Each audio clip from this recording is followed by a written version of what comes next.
Ever wished your Excel sheets could shout out when your data hits the mark or falls short?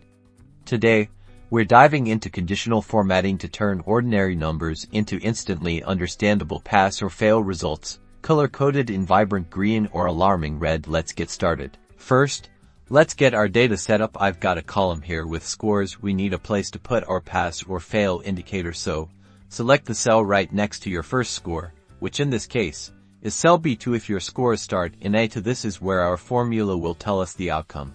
Now, we'll enter a simple formula type equals, then if, followed by an opening parenthesis next. Click on the first score cell, for example, A2, then type the greater than or equal to sign, followed by your passing threshold. For this example, let's say a score of 70 is passing, so we'll type 70. After the 70, type a comma. Now, in quotes, type the word pass, another comma, and then, in quotes again, type the word fail, close the parenthesis, and press enter. You should see pass or fail appear. To apply this to all your scores, simply click on the cell containing your first result, B, to see that little square at the bottom right corner of the cell.